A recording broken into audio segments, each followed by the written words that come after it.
Hello, welcome everybody to the Refrigerant Impact Live event. We're excited to be here today to talk about refrigerants, and we're thankful to Climate Week for opening the resources and the floor to include refrigerants. We think they're a really important aspect of climate, and we have felt that way for over 2 decades. Today we're going to share about 25 or 30 minutes of information, look for some feedback from everybody, answer any questions you have, and hopefully open people's eyes to the significant impact refrigerants are having on the climate.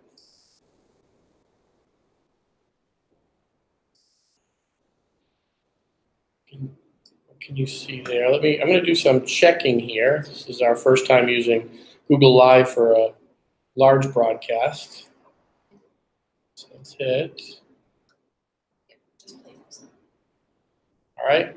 A couple of things. At the bottom of your screen, you can adjust the settings for the clarity and quality of the video. And you're welcome to ask questions anytime along the way. If it's something relevant to a particular topic and you don't want to miss the chance to talk about it right while the slide's open, Elizabeth will stop me, and she is pretty good at that, and we'll make sure we address the topic right away. So afterwards, this video will be available for you to use. There's a lot of factual information in here, so if you need any backup, also don't hesitate to ask for that.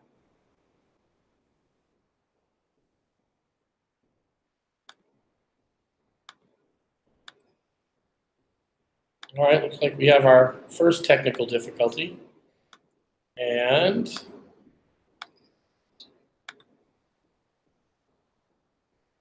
another point, there's approximately a 10-second lag between what I have on my screen and what you have on yours, and I will do my absolute best to align that. All right, everything looks good. Let's get started. My name is Ted Atwood. I started into this business just over 20 years ago, right as the refrigerant regulations went into place, at a very interesting time in the industry. The HVAC industry had never been regulated like this. And I remember in my first month, the restrictions went into place on R12, and we didn't even have adequate refrigerant recovery equipment or scales or even really an awareness about what to do with this. I remember a time when wholesalers didn't even take back refrigerant, and there was no infrastructure for recycling.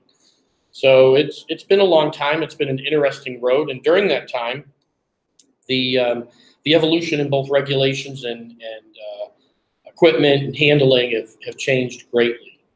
And so we're going to talk a little bit about what an HVAC system is. I imagine you know what they are, but it's developed in the early 1900s and been in place now for just over 100 years.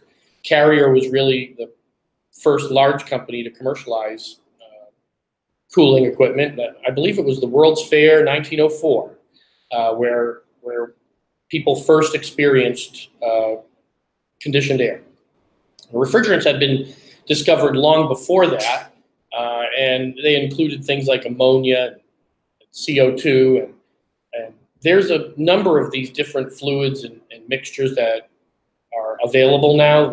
We're technically in our 5th generation of refrigerants. We're going to touch upon that as we go through the discussion. But it's also important to note that regardless of what's happening with the refrigerant, how it actually cools is when it goes from a liquid to a vapor. And that's really the key.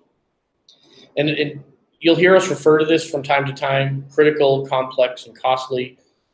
Refrigeration, air conditioning equipment keep food cold, people comfortable, hospitals safe.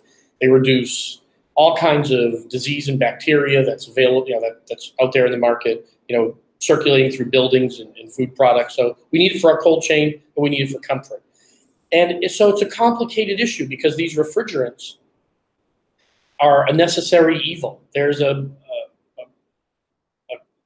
compromise that we make every time we choose a refrigerant. But there's some great choices out there. Now in the 70s, we started to discover that refrigerants had an impact, and it was incredibly complicated. And if memory serves me correctly, it was Rowan or Molina out of Berkeley who had set it on their radar in the early 70s to ban the access to CFCs because they felt as though it was incredibly harmful. And so for the next 10 years, they did a tremendous amount of research, and they were successful because by 1987, as many of us will know, the Montreal Protocol has gotten signed. And it was complicated back in those days because we didn't have access to international information or data sharing. There was a Cold War going on. So it wasn't as though we could pick up the phone and ask the Eastern Bloc countries or Russians, hey, have you seen the research that we found up here in the Greenland area? Instead, we had to rely on isolated pockets of data collection, and only over the last 15 or so years has that data sharing really become very normalized.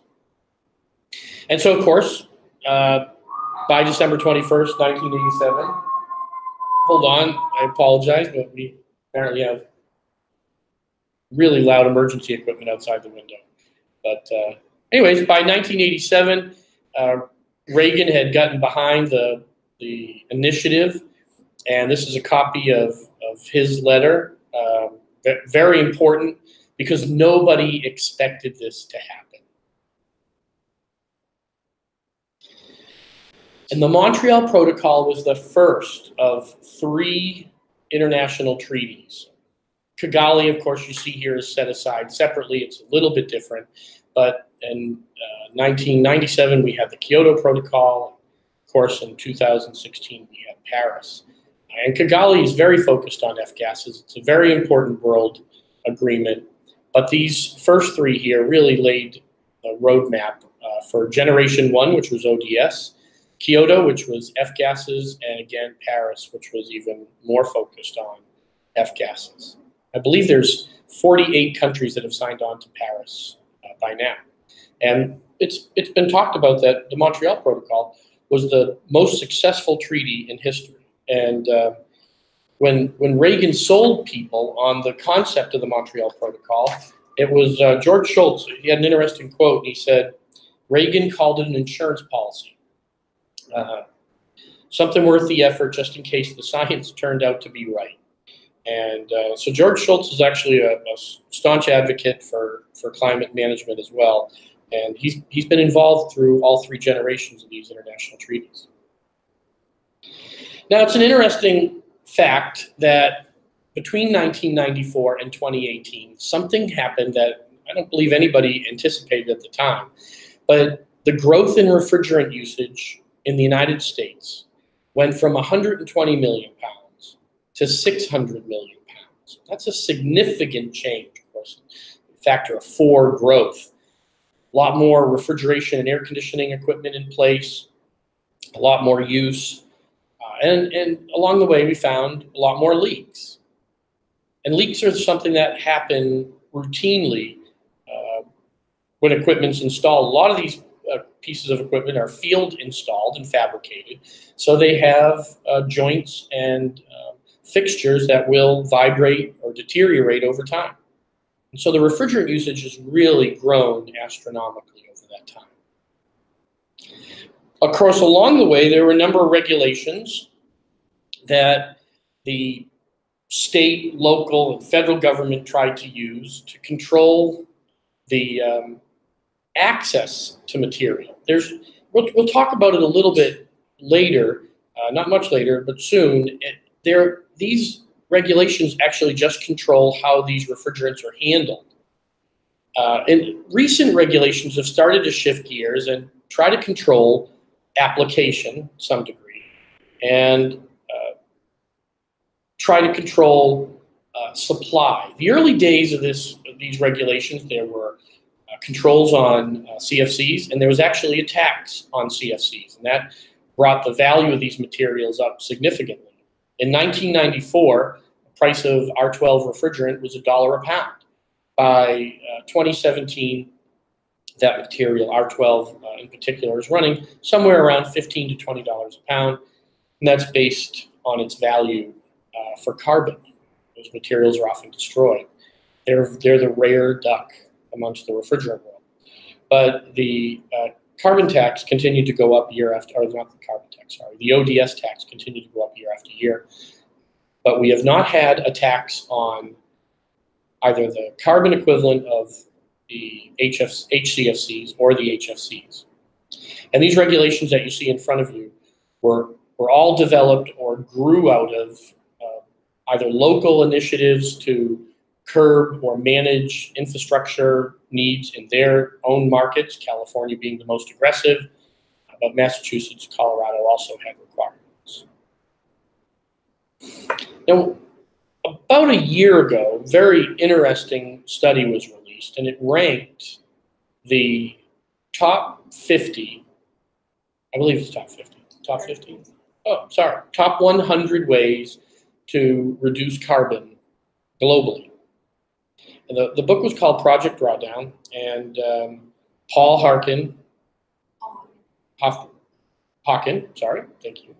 Paul Hawken was the editor. There are many authors to this, lots of research that went into it, but it's significant to point out that the #1 way to mitigate carbon was refrigerant management, after all the research. And there are phenomenal insights inside this book. They're easy to read. They're 1 to 2 pages apiece. They range from solar to replacing heat pumps to wind power. But again, regardless of what the technology opportunity was or the optional choices to manage carbon, and there's lots of them out there, refrigerant management ranked #1. Now, the original controls were supply-oriented. They restricted the amount of material that came into the United States. Other countries chose to put demand controls in place. So, we started limiting access to CFCs in 1994. They went out of production. And today we still have some CFCs in the market, and most of that need is met by recycling and reclaim. But it's a very small fraction of the marketplace. In 2004, new regulatory structures went into place to begin curbing HCFC emissions. We're going to call that the second generation of refrigerants. And those emission controls will finalize next year, at the end of next year, beginning of 2020, where there'll be no more technical allowable access to newly produced HCFCs. Again, we're using supply controls to limit access. So, and these have a huge impact on price, availability, and also flexibility in doing service or maintenance. One of the conundrums or challenges the industry's had to face is equipment will oftentimes last 2 generations of refrigerants. And so as you buy a piece of equipment, you have to keep in mind, will I need these materials to support this equipment after the phase out? And as a really good example is R123. R123 will go into a reduced production limit beginning in 2020, roughly 2.1 million pounds. And it will stay basically in that pattern until 2030 when production will be completely phased out. But many of these R123 machines have a 25 or 30 year life. And so if you've bought something in 2015 that was R123, you may be expecting that unit to run all the way to 2050. However, R123 will not be available any longer after 2030, and it will be in limited availability after 2020. The industry's working really hard to find solutions, and I believe they've found a few out there. You can ask your suppliers about them. But it's important to note that regardless of what the solution is, there's likely a maintenance responsibility or an investment required in that asset. And these are some of the issues that come up when you limit supply and you control supply. You can still have equipment that's out of sync or obsolete based on availability of the refrigerant. So what the EPA started to do in 2015 was use a program called the Significant New Alternative Program to limit use of the different refrigerants. And it looks, although I cannot guarantee this, but it looks that the EPA tried to curb access to material so it would lower demand for material and start to guide the marketplace into new solutions before the refrigerants became obsolete completely. And this is really important because up until 2015, the EPA's primary engagement in modifying regulations and putting new requirements into the marketplace was oriented towards suppliers and distributors and equipment manufacturers. And it's incredibly important that they had a really great relationship with these people in order to make sure that options were available for everybody on this call to be able to make the transition. But in 2015, the EPA started to embrace a new role with interactions at the user level. And that's a really important big first step. And this wasn't by mistake. The Significant New Alternative Program was apparently the EPA's effort to embrace the requirements set down by the Supreme Court in 2007 in a ruling that's commonly referred to as the endangerment finding. Now, I mentioned earlier that there were 3 generations of regulatory or global treaties: Montreal Protocol, Kyoto, and Paris. Now, the U.S. did not ratify a new regulatory structure under Kyoto. We didn't sign Kyoto.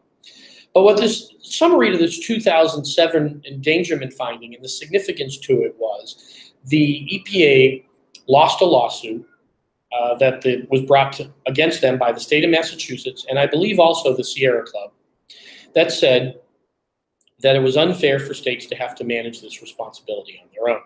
So, big summary. However, the significance to that was, regardless of which branch of government made this requirement happen, it